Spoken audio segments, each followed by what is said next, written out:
Institut francophone pour la justice et la démocratie n'est lié à aucune université en particulier. C'est une institution de recherche et d'action sur la justice transitionnelle et sur les processus de transition et de sortie de conflit. La thématique de l'Université d'été 2019 sont les peuples autochtones et la justice transitionnelle. Ici, on est en train de croiser deux domaines de recherche qui sont très intéressantes, qui est l'un de la question de la justice transitionnelle, donc comment venir à réparer des dommages qui se sont parfois traduits par des violences sexuelles, des massacres, des déplacements forcés, des situations dans lesquelles les individus ont été réduits à néant et cherche quand même des réparations. Il y a le sentiment effectivement d'une volonté de justice. Donc il y a tout un cadre de réflexion sur la justice transitionnelle.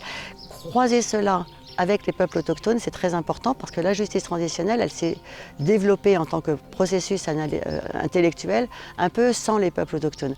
Parce qu'il faut pouvoir commencer à lever le problème des peuples autochtones, mais s'ils existent, ces gens-là, absolument, il faut les prendre en considération. Et ça fait bouger les cadres aussi, à la fois non seulement des États, mais aussi des disciplines, des universitaires qui parfois passent à côté de l'existence de peuples qui sont de facto plus faibles.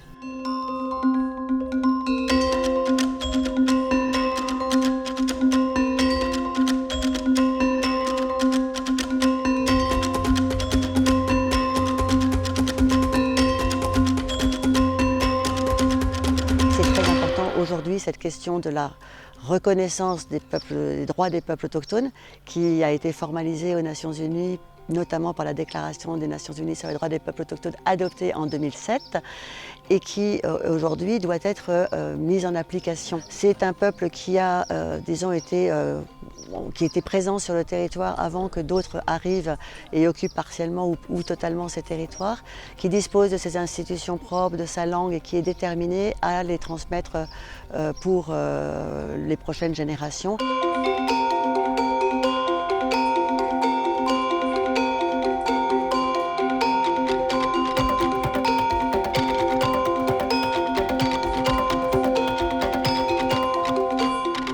Il y a différents processus que l'on observe qui conduisent effectivement à vider les territoires des autochtones qui vont dans la ville, ils deviennent des pauvres d'une certaine manière, ils s'effacent à l'intérieur de ce monde cosmopolite et ça laisse la place libre pour la colonisation des terres qui à un moment donné était de la colonisation pour des finalités agraires et aujourd'hui sont beaucoup plus à des finalités, disons, extractives. Un des volets, ce sont toutes les industries minières. Un autre volet, c'est l'agro-business, l'agro-industrie, c'est-à-dire ce qui va développer maintenant Bolsonaro en Amazonie, c'est-à-dire on coupe l'Amazonie et on va faire du soja et du bœuf. On peut penser aux accords du Mercosur récemment. Le troisième volet, c'est celui que j'ai mentionné incidemment, la déforestation. On prend les ressources du bois. Je crois que le Pays basque est un peu concerné aussi par l'extraction du bois. Et puis le quatrième volet de ces politiques d'extraction qui ne sont pas littéralement de l'extraction, mais c'est la réalisation des grands barrages pour produire par exemple de l'électricité, de l'énergie. Donc un certain modèle de développement exige une consommation supérieure d'énergie. Donc on fait des grands barrages, souvent dans les endroits où vivent aussi des autochtones.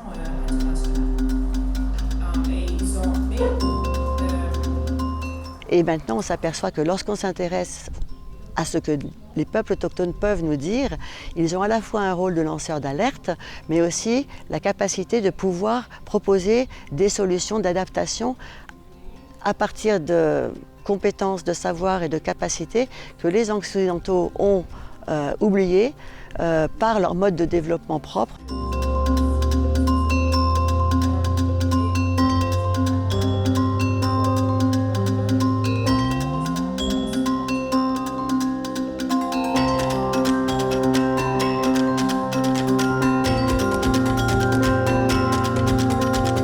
La relation avec le Pays basque et les peuples autochtones, elle est un peu, je ne veux pas dire ambiguë, mais elle est un peu complexe. La question est de savoir, est-ce que les Basques peuvent être considérés comme un peuple autochtone ?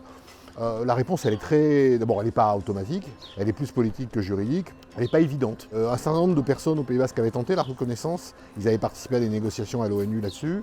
D'autres considèrent que le fait d'être une minorité nationale en France ou en Espagne ou d'être un peuple n'implique pas nécessairement d'être un peuple autochtone. En tout cas, il est clair que si les Basques ne sont peut-être pas automatiquement des autochtones, la vie politique basque peut rencontrer des thèmes proches des peuples autochtones et qu'ils ont des choses à se dire, qu'il peut y avoir des échanges extrêmement intéressants entre les Basques et d'autres peuples autochtones sur la reconnaissance de leur identité. Et puis il y a peut-être un autre élément qui pourrait être intéressant, c'est qu'au-delà de la qualification autochtone ou pas, un des grands apports de l'université d'été, c'est d'avoir montré qu'il pouvait exister des formes de justice transitionnelle spécifiques pour les autochtones, notamment les commissions vérité et réconciliation. Le fait d'avoir fait disparaître la langue basque des programmes scolaires, le fait d'avoir fait disparaître la langue basque et la culture basque d'un certain nombre depuis la Révolution française, pourrait faire l'objet d'une commission vérité et éventuellement réconciliation. Peut-être un dernier détail qui est intéressant, demain on va clore le festival du film avec un film sur les Sam, sur les Lapons, et sur l'histoire d'une jeune fille qui est prise dans un pensionnat et à laquelle on va interdire de parler sa langue, de parler sa culture, etc. etc.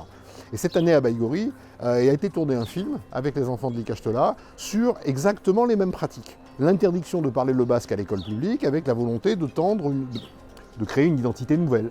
Et je pense qu'on pourrait mettre en parallèle les deux films. La répression scolaire et le fait d'avoir conduit une partie des populations autochtones à avoir honte de leur langue, ce qu'on peut appeler une sorte d'auto-suicide linguistique ou culturel, ça par contre, c'est quelque chose qui est assez fort aussi et qui peut être mis en parallèle avec ce qu'on peut connaître au Pays Basque ou dans d'autres régions à identité culturelle et linguistique particulièrement forte dans l'Hexagone.